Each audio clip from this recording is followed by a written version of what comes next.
دنیا کی سب سے مہنگی نیلامی 1955 مرسڈیز بینز کتنے میں فروخت ہوئی؟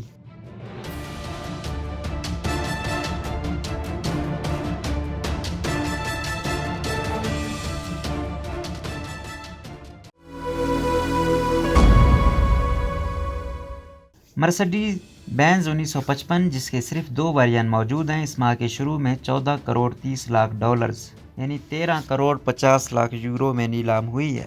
فرانسیسی خبر رساں ادارے AFP کے مطابق کلاسک کاروں کی نیلامی کرنے والی کمپنی RM سوتھبے نے جمعرات کو بتایا کہ یہ دنیا کی اب تک کی سب سے مہنگی فروخت ہونے والی کار ہے۔ کمپنی نے ایک بیان میں کہا کہ 1955 کی مرسڈیز بینز ایک پرائیویٹ گاہک کو 13 کروڑ 50 لاکھ یورو کی ریکارڈ قیمت میں نیلامی میں فروخت کی گئی ہے۔ خیال رہے کہ یہ گاڑی پچھلے ریکارڈ سے تقریباً 3 گنا زیادہ قیمت میں فروخت ہوئی، جسے 1962 فراری 250 GTO نے 2018 میں قائم کیا تھا۔ 1962 فراری 250 GTO 4 کروڑ 80 لاکھ ڈالر سے زیادہ میں فروخت ہوئی۔ نیلامی کرنے والی کمپنی نے کہا کہ یہ صرف دعوت نامے کی بنیاد پر ہونے والی نیلامی تھی، جو 5 مئی کو جرمنی کے شہر اسٹٹگارٹ کے مرسڈیز بینز میوزیم میں ہوئی۔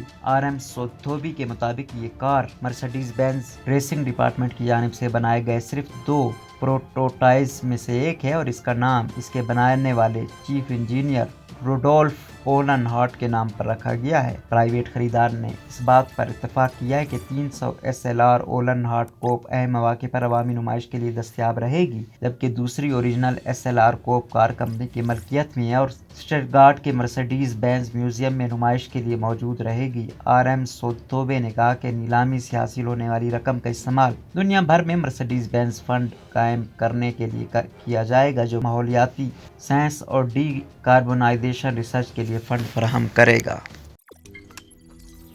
روزنامہ قدرت کی ویڈیو دیکھنے کے لیے ابھی YouTube چینل پر سبسکرائب کریں اور بیل آئیکن پر بھی کلک کریں۔